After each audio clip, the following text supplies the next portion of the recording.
Bueno, Buenas tardes, no los presento. Vamos a empezar. Bueno, me presento, soy la otra Margaret Tello, especialista en medicina familiar y comunitaria. Soy parte del equipo del área de oncológica y en esta oportunidad les voy a hablar sobre los síntomas digestivos en cuidados paliativos. Bien. Entonces, brevemente, conocer de que los diferentes síntomas que se presentan en las personas con necesidad de cuidados paliativos va a depender mucho de la patología que los está llevando a los cuidados paliativos, ¿no? Entonces va a haber una mayor frecuencia de estas. Por ejemplo, en el caso del cáncer, ¿no? La mayor frecuencia es el dolor, ¿no? Y también la anorexia. En los casos de pacientes con SIDA, la diarrea, el dolor, insuficiencia cardíaca congestiva, la astenia, la disnea, ¿no? En enfermedades pulmonares, la disnea propiamente, en enfermedades renales, la astenia, ¿no? Entonces, como que son las que prevalecen un poquito más, ¿no? Entonces, va a ser muy importante que frente a cualquiera de estos síntomas, existen varios principios a considerar para poder lograr el control de las mismas, ¿no? Entonces, frente a estos hay que evaluar adecuadamente antes de empezar a tratar, poder conocer, tratar de entender cuáles son las causas que puedan estar generando estas, para que de esa manera podamos tener o no las medidas terapéuticas y conocer qué es lo que el paciente pueda comprender frente a estas medidas terapéuticas, ¿no? Asimismo con la familia. Hay que ver una estrategia terapéutica mixta, general y específica mediante medidas farmacológicas y no farmacológicas, monitorización de los síntomas para poder clarificar objetivos, sistematizar el seguimiento y poder comparar resultados.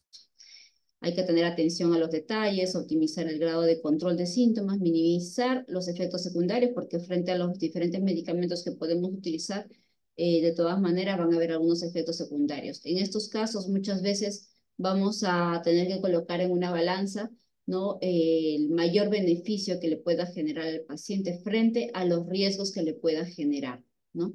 Hay que ver actitudes y conductas adecuadas por parte del equipo, ¿no? Esto va a disminuir la sensación de abandono e impotencia del paciente y van a elevar el umbral, ¿no? De percepción tanto del dolor y de otros síntomas, ¿no?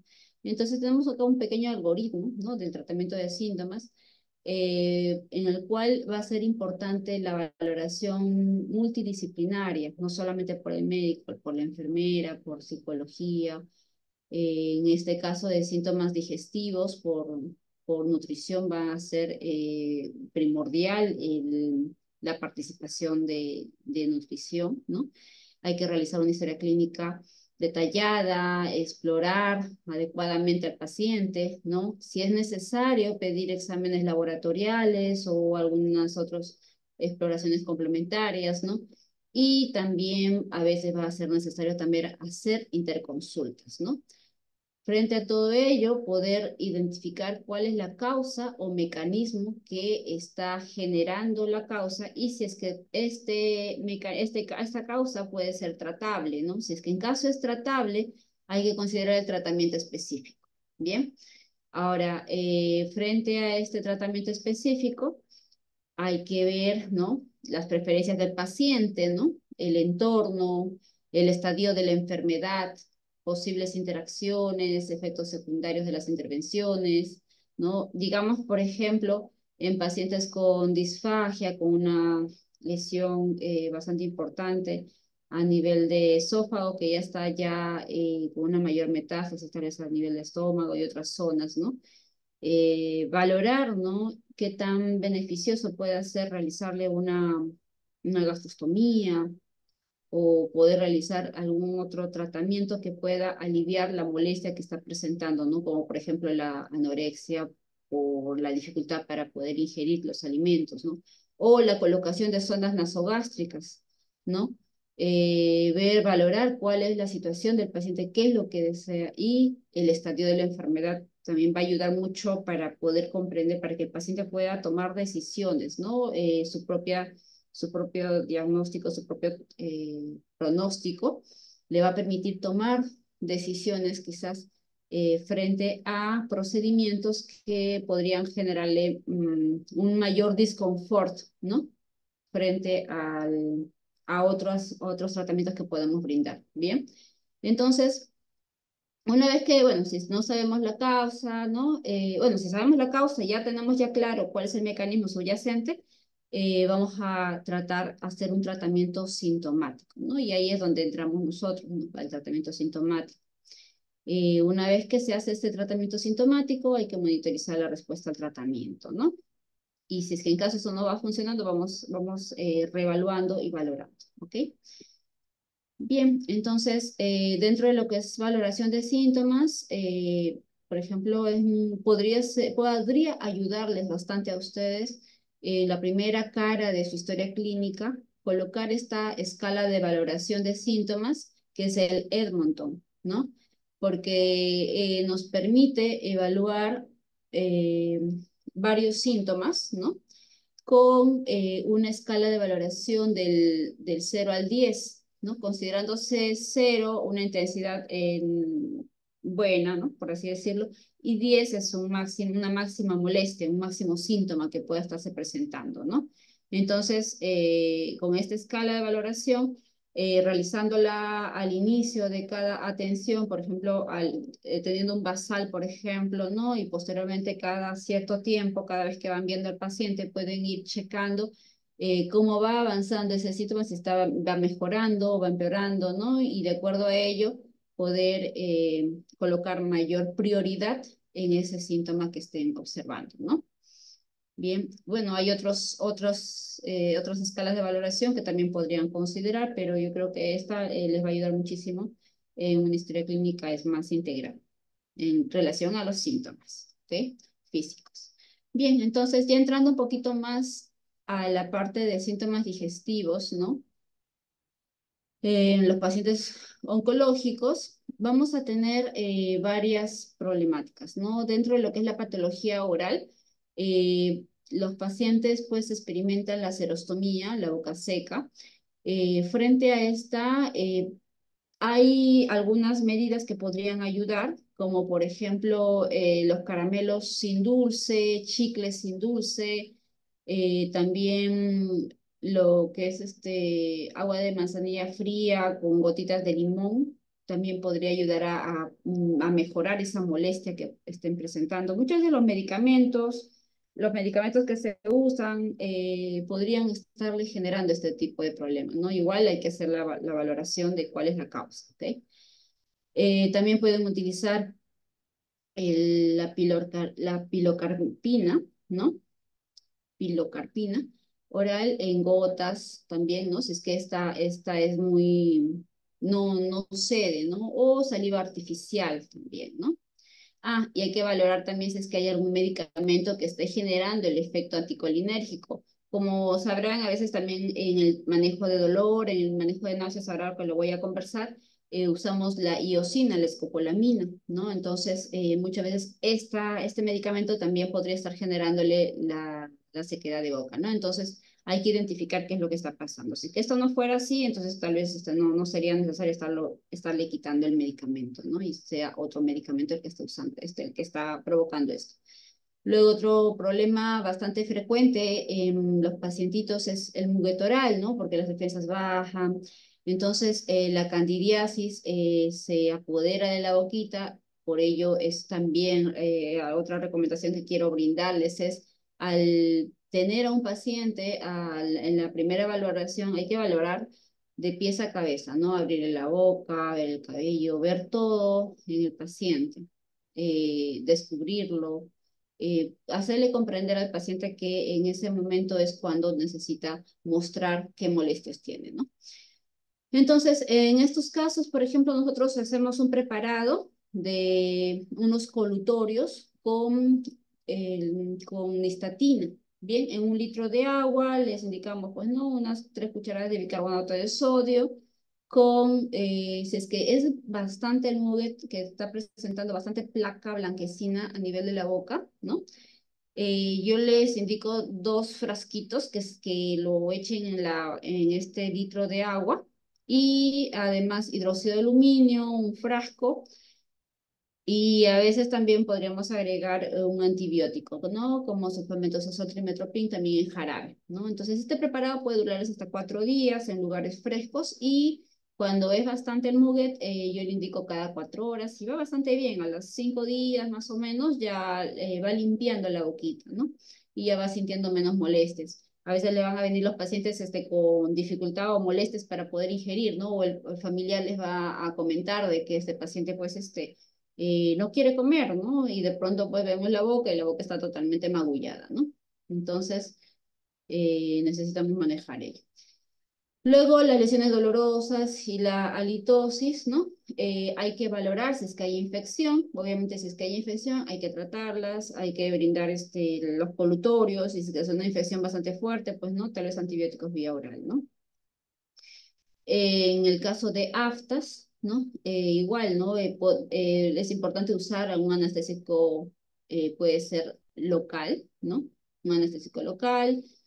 Y también a veces hay algunos tipos de preparados que podrían ayudarnos a poder tratarlos, ¿no? Pero colocarlos a un horario establecido, ¿no? Asimismo, la mucositis post-radioterapia, ¿no? Igual también hay que hacer ciertos enjuagues de la boca, ¿no? Podemos utilizar el mismo preparado que les he mencionado hace un momento, nada más que la cantidad de nistatina podría ser solamente un solo frasco, ¿no? Aparte también hay otros preparados que lo hacen con agua oxigenada, por ejemplo, ¿no? Agua oxigenada, 1 litro de manzanilla, bicarbonato, ¿no? Y con todos ellos poder ir haciéndole las limpiezas de la boquita, ¿no? Bien, entonces tenemos cierta guía de toma de decisiones que lo pueden utilizar en caso, por ejemplo, de cialorreas también, ¿no? En pacientes, por ejemplo, con problemas de cáncer de estómago, ellos sufren bastante de cialorrea, ¿no? Entonces nos ayuda bastante la iosina propiamente para poder bajar las secreciones y también el bromuro de hipatropio también nos ayuda, ¿no? Pues se puede un poquito aplicar a nivel de la boca para poder bajar esa cantidad de secreción que presenta, ¿no? El paciente y que genera mucha molestia, mucho fastidio, ¿no? Para su diario vivir. Bien, entonces esta parte de patología oral, algo breve para poder ir entrando a tallar la parte de síntomas digestivos. Vamos a continuar con lo que son náuseas, vómitos y anorexia, ¿sí? Entonces, dentro de lo que es náusea y vómitos, recordar un poquito, ¿no? La náusea como una sensación subjetiva de disconfort, ¿no? Que va a preceder al deseo de vomitar, ¿no? Podría acompañarse a veces de síntomas neurovegetativos como sudoración, cialorrea, mareo, ¿no? Las arcadas, hay muchos pacientes que no llegan al vómito, presentan esas arcadas, son movimientos respiratorios espasmódicos bien intensos, ¿no? Que se producen con la glotis cerrada, ¿no? Junto con contracciones de la pared abdominal y generan mucho disconfort y mucha molestia al paciente, ¿no? Y bueno, ya el vómito ya se viene a dar, pues, ¿no? Por la expulsión del contenido gástrico, ¿no? Va a ser un reflejo neuromuscular. Entonces, estas náuseas y vómitos, la incidencia en los pacientes con cáncer avanzado suele ser de 40 a 70%.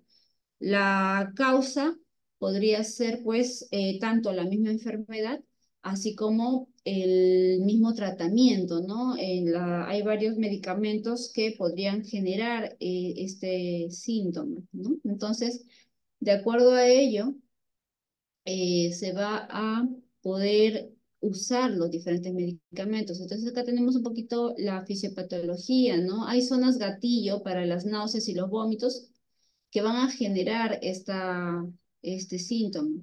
Por ejemplo, a nivel de la médula, ¿no? Vamos a tener al centro del vómito, en el pedúnculo cerebral. Va a haber una zona quimiorreceptora, un aferente vagal, aferente del mesencéfalo y el aparato vestibular y los aferentes faringeos, ¿no? Todos estos van a actuar y cuando son estimulados podrían llegar a generar, ¿no? ¿Quiénes van a poder estimular estas zonas? Son ciertas drogas o químicos, ¿no? Como agonistas dopaminérgicos, propiamente la hipercalcemia, ¿no? la hiponatremia, la presencia de la urea elevada, la propia quimioterapia, ¿no? Los opioides también, ¿no? Por ejemplo, en el caso del tramadol, es su característica principal, al menos en una persona que nunca ha usado opioides, podría generar estas náuseas y hasta llegar al vómito, ¿no? Entonces, frente a un paciente que estamos por primera vez conociendo, ¿no? Y está con náuseas intensas, pues probablemente hay que investigar todos los antecedentes, si es que ha tenido una quimioterapia previa, si es que no ha sido así, hay que pedirle unas analíticas, ¿no? Ver cómo está el calcio, cómo está el sodio, cómo está la urea, ¿no? Valorar la función renal, que es muy frecuente que pueda producir, ¿no? Estos síntomas. En otro punto donde otra área de gatillo, ¿no? Es la zona de la faringe, ¿no? De la faringe, del peritoneo, la vía biliar. En esta zona también, ¿no? Cuando hay presión, hay esputo espeso, ¿no? O hay tos, ¿no? O hay un olor, ¿no? Van a generar, a incentivar, ¿no? Esta zona gatillo a generar el vómito, ¿no? Luego, otro centro gatillo también es a nivel de los centros corticales superiores, ¿no? A veces tenemos recuerdos en la memoria, ¿no? Sobre algo que nos puede generar este vómito, ¿no? Entonces, ahí está el centro de la memoria, el miedo, la anticipación, ¿no?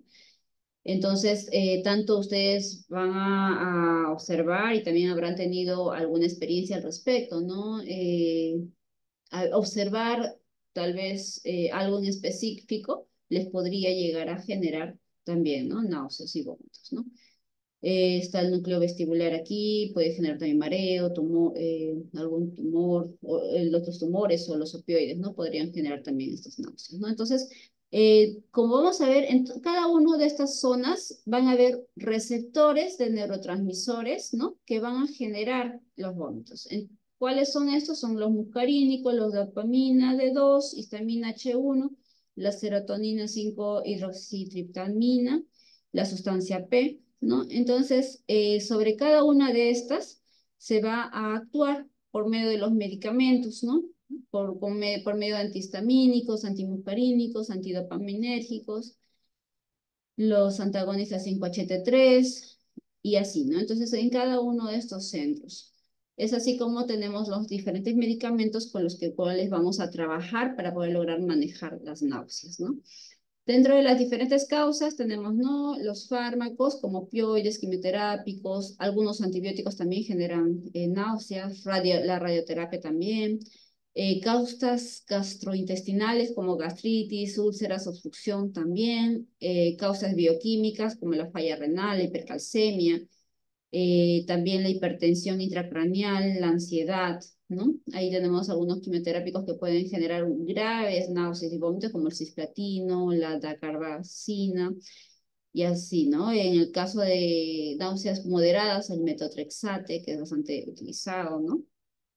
Pero obviamente cada persona frente a estos medicamentos, no todos van a responder de la misma forma, ¿no? Cada persona es individual, ¿bien? Entonces, obviamente tenemos la información para poder analizar y ver si es que es posible que estos medicamentos sean los que están generando, ¿no? El, la, el síntoma. Entonces, en la evaluación del paciente con náuseas y vómitos, tenemos que ver cuál es la frecuencia, ¿no? Cuántas veces en el día ha vomitado o cuántas veces se le ha presentado la arcada, ¿no? La intensidad de la misma, las características de la náusea y el vómito, ¿no? Si es que ha vomitado, qué es lo que ha vomitado, cómo ha sido, cuántas veces ha vomitado, desde cuándo está vomitando, qué factores generan, ¿no? Y alivian los síntomas. Algunos pacientes, pues, les van a mencionar que cada vez que comen, vomitan, ¿no? Y cuando no comen, no vomitan, ¿no? Entonces ahí, a veces, esto pueden presentarle a los pacientes con cáncer gástrico, por ejemplo, ¿no? ¿Y qué cosa alivia los síntomas? ¿Qué medicamentos está recibiendo en el momento? ¿Cuáles son las diferentes enfermedades que está presentando además del cáncer, ¿no? La exposición a tratamientos previos, es que ha estado en quimioterapia, en radioterapia previamente, o actualmente está usando un medicamento quimioterápico que podría estar generando esta molestia. Aspectos de la personalidad, el estado de ánimo, porque la ansiedad también puede desencadenar, ¿no?, este síntoma, temores y fase de la enfermedad y pronóstico, ¿no?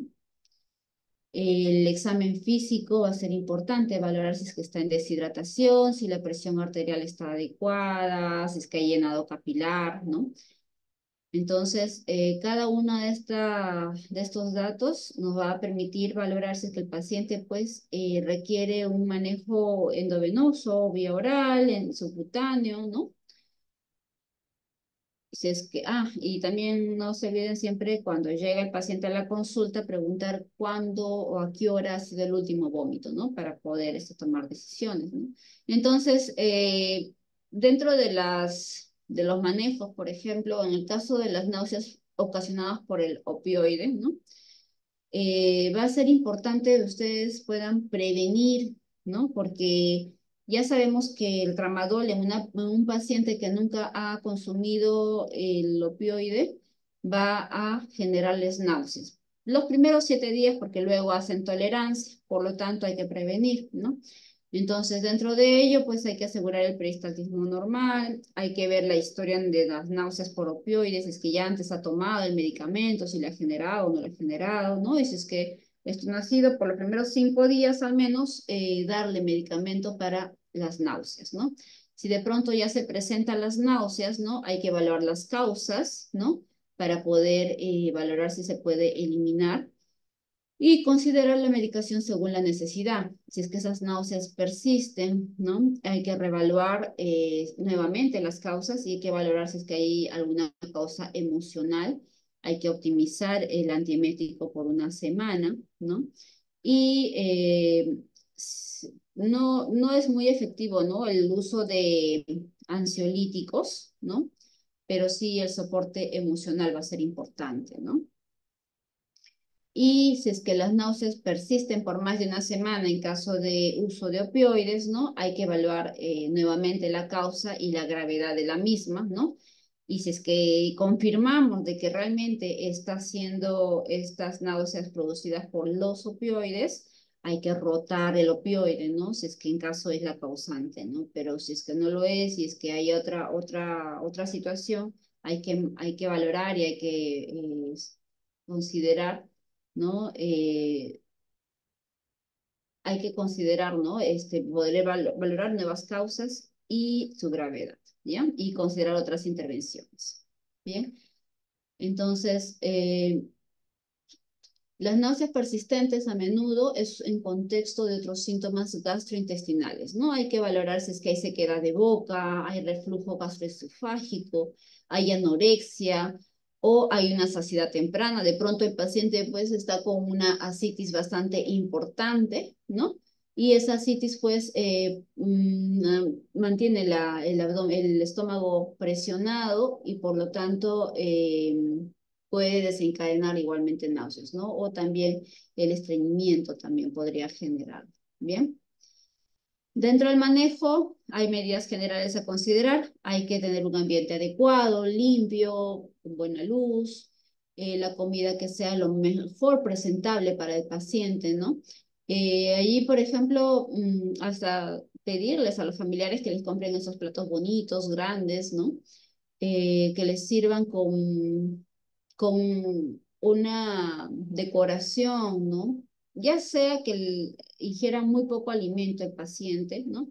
Pero la combinación de colores con verdes, anaranjados, ¿no? Por ejemplo, una lechuga por debajo del alimento, ya sea así sea licuado, por ejemplo, ¿no? Porque a veces hay pacientes que ya no toleran comer sólidos, no lo pueden pasar, entonces tienen que consumir licuados. Entonces esos licuados los pueden colocar encima de una lechuga, colocarle zanahorias por los alrededores, ¿no? Básicamente para poder incentivar un poquito más las ganas de ingerir el alimento, ¿no? Hay que corregir causas reversibles de ser necesarias, ¿no? Si es que hay que ver si es que hay hipercalcemia, hay que rehidratar, se hace una hidratación bastante intensa, ¿no? Y colocación de bifosfonatos. En caso de presión intracraneal, hay que valorar el uso de dexametasona. Y en caso de irritación gástrica o úlceras, ¿no? Usar omeprazol, ranitidina ya no se está utilizando actualmente, ya antiácidos sí, ¿no? Y hay que retirar los tratamientos causantes de la irritación. Si de pronto estamos viendo que está usando AINES, ¿no? O está usando pues algún corticoide o algunos alimentos, ¿no? A veces a los pacientes les gusta pues, ¿no? El café, ¿no? Entonces tal vez allí hacer uso de evitar el café, ¿no? Evitar el ají, evitar cosas que podrían generar mayor irritación, ¿no?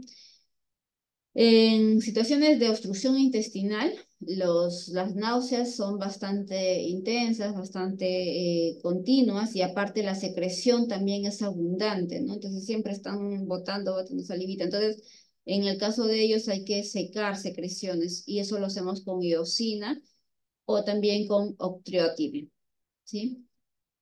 Octreotide, ¿sí? Ver si es que hay estreñimiento, que también podría estar generando, ¿no? Este tipo de lesiones, porque el recto lleno va a reducir la motilidad gástrica a través del reflejo recto gástrico. Entonces, en estos casos, hacer uso de laxantes, enemas, ¿no? El esputo espeso también va a generar estas náuseas, ¿no? Esto, igualmente, los pacientes con un cáncer de estómago producen también este tipo de esputos. Son tan espesos que parecen unas ligas, ¿no? Se hacen muy ligosos, ¿no? Entonces, en el caso de ellos, se recomienda, pues, ¿no? Agua abundante, inhalaciones con solución salina, ¿no? O también uso de acetilcisteína para poder fluidificar un poco más esa saliva, ¿no? En síndrome de estómago aplastado puede ser causado por presión externa a la salida del estómago, ¿no? Produce una sensación de llenura y náuseas postprandiales y mejoran con ingesta de pequeñas porciones de comida, ¿no? Con o sin metoclopramida podrían utilizar. Bien. Y en caso de que las náuseas, y también a veces hay un poco de confusión, ¿no? A veces dicen, está que vomita y de pronto es tos, ¿no? O sea, es tos seguido por las náuseas. La tos está generando las náuseas, ¿no? Entonces hay que identificar bien si es que no es tos, ¿no? Y entonces en ese caso, pues darle antitusivos, ¿no? Y una vez que tengamos esta corrección de causas reversibles, pues no, también, bueno, ya considera lo que es el tratamiento farmacológico. Dentro de ese tratamiento farmacológico vamos a tener el uso de neurolépticos, ¿no? Como el haloperidol. Sin embargo, en primer lugar, en primera línea, está la metoclopramida, ¿bien? Por sus efectos periféricos para aumentar el peristaltismo y también es un antagonista central de la dopamina. Bien, el uso puede llegar a ser entre 30 a 120 miligramos por día. Ya puede ser vía oral, subcutáneo o endovenoso. Quiere decir, la metoclopramida viene de 10 miligramos. Pueden usar cada 8 horas, ¿no? Cada 6 horas, dependiendo, ¿no? La frecuencia de las náuseas y cuánto tiempo ya lleva con las mismas. En segunda línea tenemos el haloperidol, el cual podemos utilizarlo entre 1,5 a 5 miligramos por día, ¿no? Por vía oral o por vía subcutánea. Nos ayuda muchísimo, ¿no? En los pacientes. La clorpromacina de 30 a 100 miligramos por día. El ondansetron, ¿no? Nos ayuda a bloquear los receptores de serotonina. Hay un menor riesgo de efectos adversos del sistema nervioso central. Es bastante utilizado post-quimioterápicos, ¿no? El uso entre 12 a 24 miligramos por día. Puede ser vía oral, subcutáneo, endovenoso. Viene de 8 miligramos en 4 mililitros. Como el volumen es un poquito regular para uso de subcutáneos, a veces nosotros lo usamos a mitad de ampolla, ¿no? Vía subcutánea, mañana y noche. La metoclopramida, considerarla bastante buena para vómitos postprandiales, ¿no? El dimitrinato también, bueno, también está para poder hacer uso de ¿no?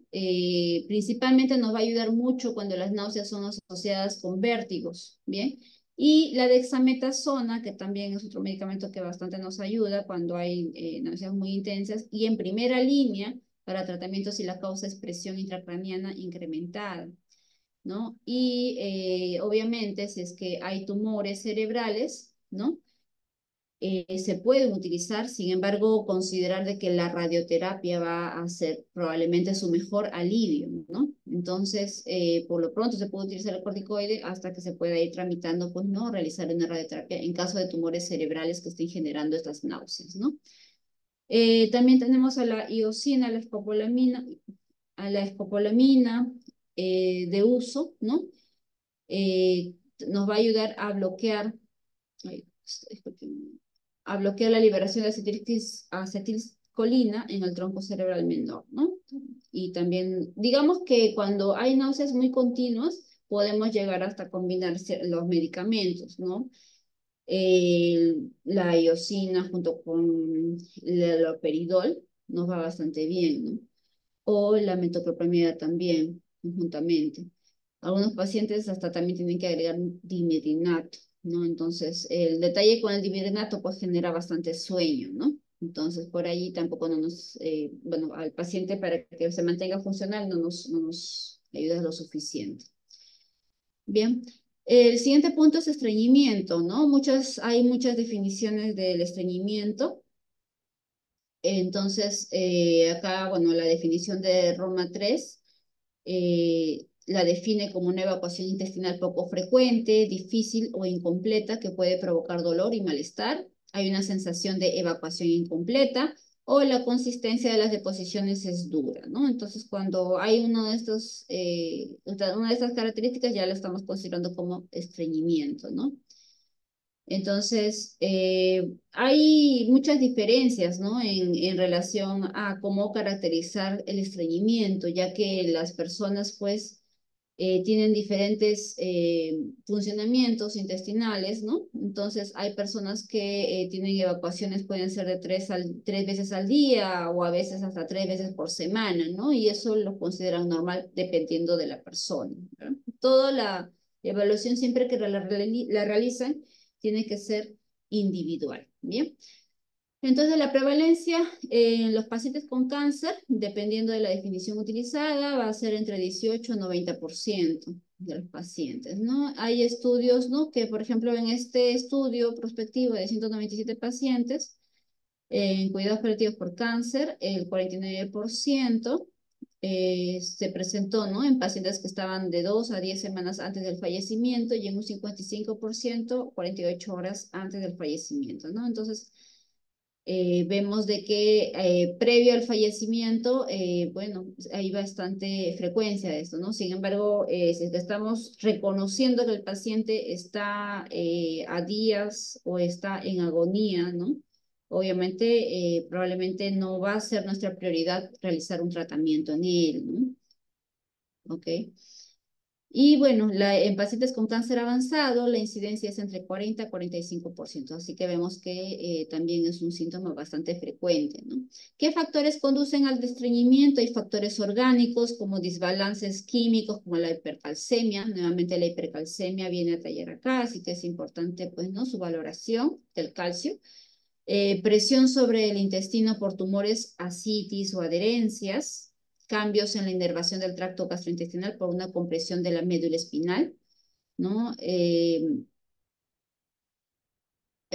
relación a la hipercalcemia, es un signo de mal pronóstico, ¿no? Un paciente que presente con hipercalcemia. Sin embargo, bueno, hay que valorarlo, hay que identificarlo, ¿no? Para conocer la causa del síntoma, ¿sí? Factores funcionales también va a ser un factor muy importante, pues, ¿no? Para el estreñimiento, como los cambios dietéticos, de pronto ya no ingieren suficiente fibra, ¿no? Porque no pueden ingerir los sólidos, la inmovilidad, la postración, ¿no? El compromiso psicológico como el estrés, la ansiedad, la vergüenza, ¿no? A veces los pacientes ya los colocan, pues, ¿no? En medio de la sala para que puedan atenderlo más prácticamente la familia, ¿no? Sin embargo, a veces no se logra manejar la parte de privacidad, ¿no? Entonces ahí el paciente pues se ve atemorizado, avergonzado, ¿no? Por, por tener que hacer necesidades, ¿no? En medio de la sala, ¿no? Por ejemplo. Factores inducidos por tratamiento, medicamentos incluyendo opioides y anticolinérgicos podrían generar el estreñimiento. Y es más, los opioides de por sí es uno de los síntomas, unos efectos secundarios que tienen los opioides, ¿no?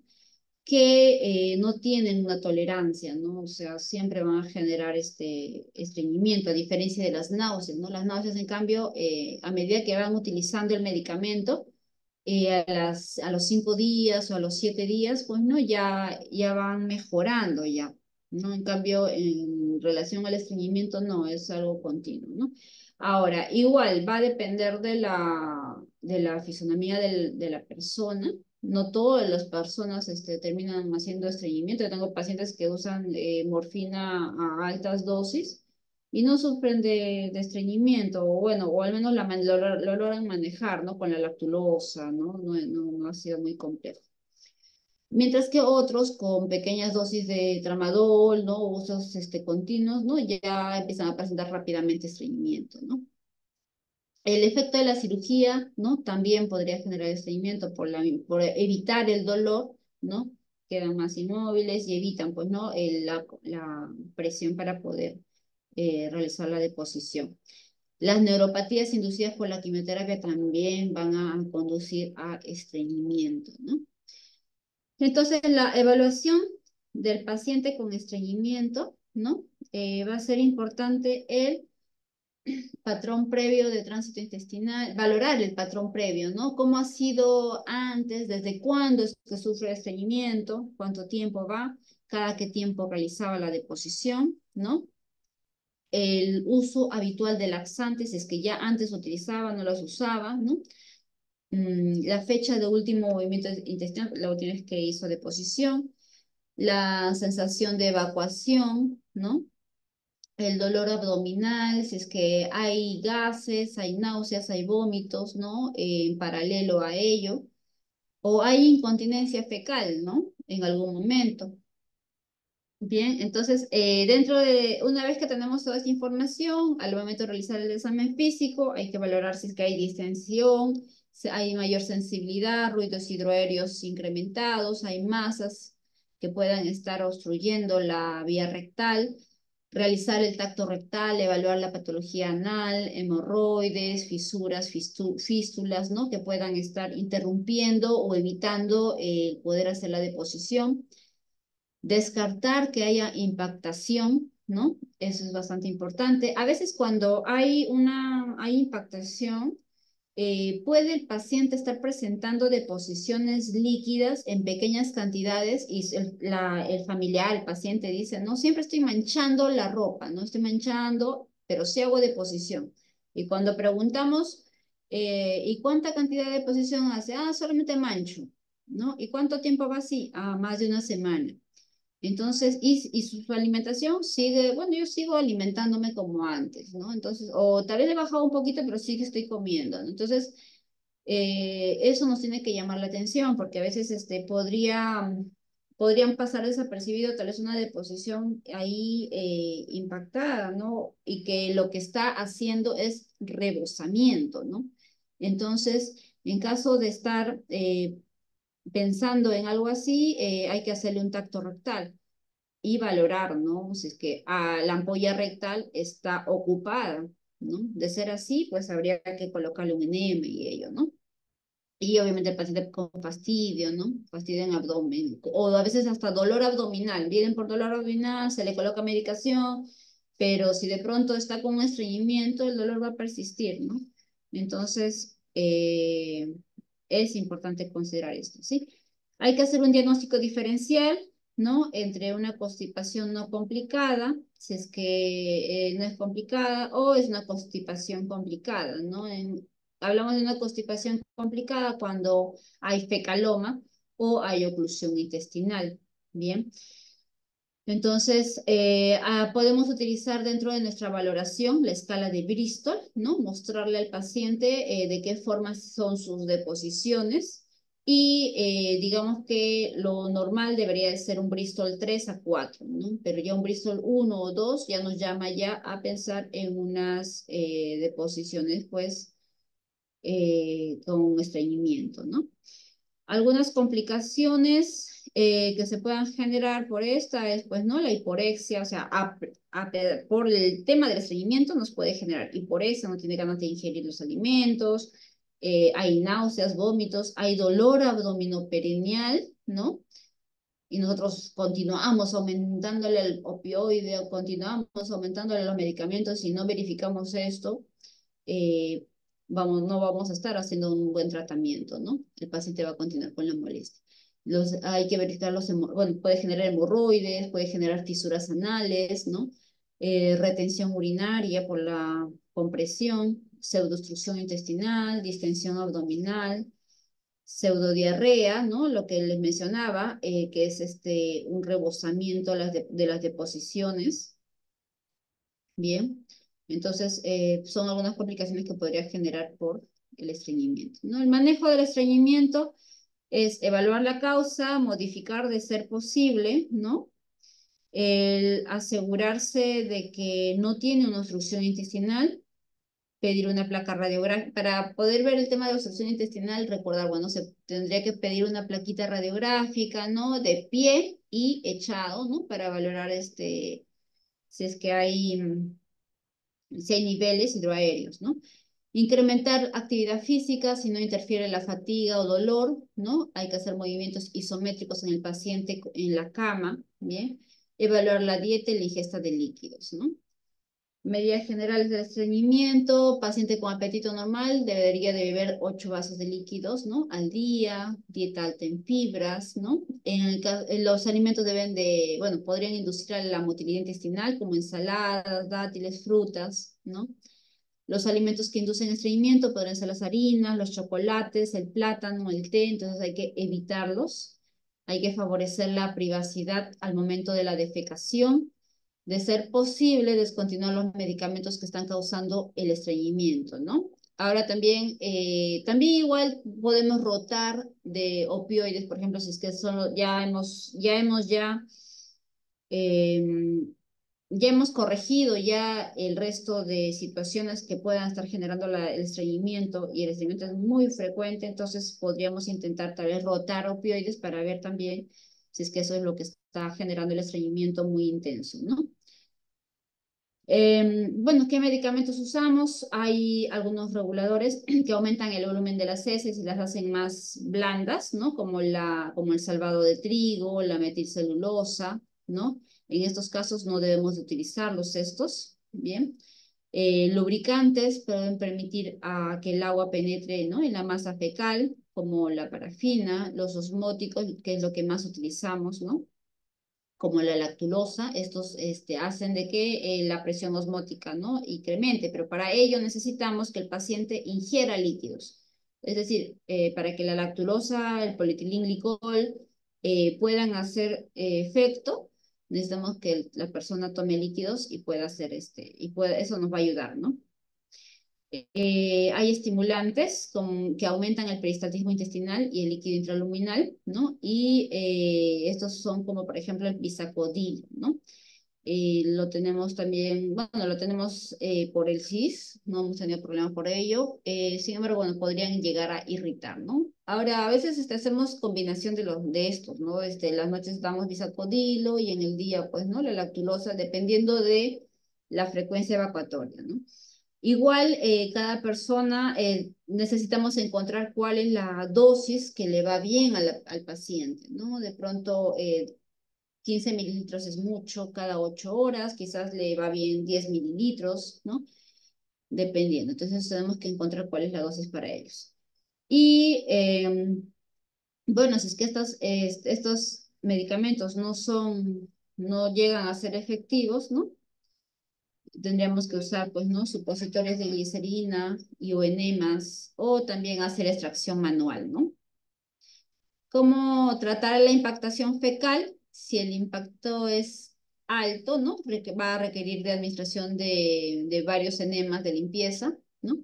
Y si es rectal, será necesario diferenciar si es que es duro o blando, ¿no? Entonces, en el caso de que sea una deposición al momento de hacer el tracto rectal, es una deposición blanda, podríamos brindar supositorios de bisacodilo, ¿no? Hasta que responda, ¿bien?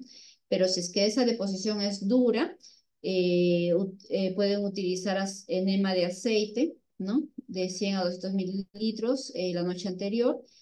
Hay que valorar colocarle un analgésico, ¿no? En esta literatura sugieren hasta sedar al paciente si es que va a ser muy pesado, muy doloroso, entonces pueden hacerlo también. Aplicar compresas calientes para poder favorecer la dilatación anal y lubricación con lubricantes anestésicos. Hay que movilizar el impacto, ¿no? Y hay que fragmentarlo, ¿no? Cuando ingresen con guantes, hay que fragmentar la deposición, que es bien endurada, ¿no? Esa fragmentación va a ayudar a la extracción y a que pueda salir la deposición. Y continuar con enemas fosfatados, ¿no? Hasta que pueda lograr eliminarse. A veces va a pasar de que si es que el paciente pues ya va 7 días que no hace deposición, pues la deposición que continúa va a ser una deposición líquida porque de pronto ha estado tomando pues lactulosa continuamente. Por lo tanto, la deposición que se encuentre por encima de esa impactación va a ser líquida, ¿no? Entonces, no, que no se asuste el paciente, que ese primer día tal vez va a haber bastante deposición, más bien que se hidrate, que asegurar la hidratación, ¿no? Básicamente ello, ¿no? Porque a veces suelen, después de que hacen la desimpactación, hacen deposiciones líquidas, inmediatamente ya están tomando un medicamento para parar la diarrea, ¿no? Y considerándolo como una diarrea. Sin embargo, esto pasa, va a pasar, ¿bien? Algunas recomendaciones de la evaluación y el manejo de la constipación en el cáncer avanzado, ¿no? Todo paciente con cáncer debe ser evaluado por constipación. La prevención, hay que tener prevención con medidas generales, hay que darles lactulosa, por lo general le brindamos la lactulosa, ¿no? Todo paciente que reciba analgesia o opioides se le debe de indicar laxante, excepto si está contraindicado, ¿no? Y preferir un laxante osmótico, ¿no? Y bien, eso, ¿no? En relación al objetivo del manejo del estreñimiento, es importante considerar que el efecto deseado es una deposición sin dificultad cada 2 a 3 días, ¿sí? Y que los efectos secundarios sean menores, ¿no? Que en este caso es el dolor y la diarrea, o sea, lograr ese balance entre el efecto deseado y los efectos secundarios, ¿sí? Y por último, hablarles un poquito de la anorexia, ¿no? Como la falta normal de apetito es un síntoma general del paciente, ¿no? Y que la causa principal es propiamente la carga tumoral o también puede estar asociado a otros factores como el miedo al vómito, la saciedad precoz, la disfunción autonómica, el estreñimiento, el dolor, la fatiga, alteraciones en la boca, la hipercalcemia otra vez, con la hipercalcemia, la ansiedad, la depresión y efectos secundarios del tratamiento, ¿no? Dentro de las medidas generales es tratamiento de factores reversibles, ¿no? Si es que hemos identificado la causa, poder revertirlos. La preparación adecuada de los alimentos, lo que les mencionaba, ¿no? En relación a la presentación, porque eso va a ser importante. Y también el acompañamiento al paciente, ¿no? Si es que de pronto el paciente tiene que ingerir sus alimentos solo y siempre está solo, pues probablemente podría haber también por ahí un estado de depresión, ¿no? Valorar esa parte, siempre el manejo conjunto con psicología para poder manejar esas partes, ¿no? Obviamente, si el paciente pues está solo, la soledad creo que es uno de las cosas más feas para cualquier persona, creo, ¿no? Entonces, ahí trabajo con la familia, con los cuidadores, con otros recursos externos que puedan ayudarnos a mejorar, ¿no? Esa parte. Respetar los gustos del paciente, ¿no? Hay que usar platos grandes para poder hacer un efecto visual de que el paciente está comiendo, pues, ¿no? En muy pequeñas cantidades. Hay que dar raciones pequeñas de alimentos y hacerlo más frecuente, ¿no? Puede ser 5 veces al día. Y dentro de las medidas farmacológicas, pueden hacer uso de glucocorticoide máximo por 4 semanas, ¿no? Como dexametasona, prednisona y asimismo también progestágenos. En tal caso, primero identifiquen cuál es la causa de la anorexia. Bien, recuérdense que si es que el paciente está con dolor, está con náuseas, pues yo creo que nadie de nosotros quisiéramos pues no ingerir nada porque estamos con la molestia, ¿verdad? Entonces, primero, modificar esa causa, controlar las molestias, estar seguros de que esa anorexia no es por estos síntomas no controlados, ¿no? Una vez que ya tenemos claro eso, poder dar estos medicamentos farmacológicos, ¿no? Como por ejemplo el acetato de megestrol, que nos ayuda bastante bien. La dosificación es de 160 miligramos, 2 a 3 veces al día. Por lo general, dice la literatura, en 5 o 7 días empieza a hacer efecto recién. Sin embargo, por ahí algunos pacientes me comentan de que hasta los 2 días ya les viene ya el apetito, ¿no? Entonces, igual, nuevamente, ¿no? Va a variar con los pacientes. Bien. Y la caquexia, síndrome de deterioro progresivo que provoca la pérdida del músculo esquelético y grasa, va a caracterizarse por la presencia de anorexia, astenia, pérdida de peso, náuseas crónicos, saciedad precoz, anemia, malestar general e inmunosupresión, ¿no? El 80% de las personas con cáncer avanzado, yo diría hasta terminal ya, tienen caquexia. Bien, gracias por su atención. Me gustaría saber si es que hay preguntas de parte del auditorio.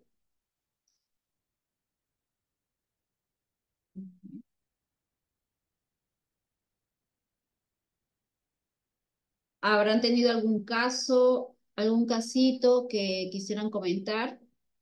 Quizás que se les pueda brindar un poco de soporte en relación a la parte de síntomas digestivos.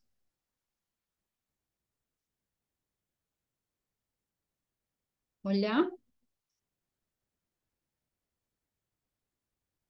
Ujú. Están bien calladitos. Bueno, ya. Bueno, revisen el tema. Si pueden, la bibliografía que se les ha colocado también, revísenla.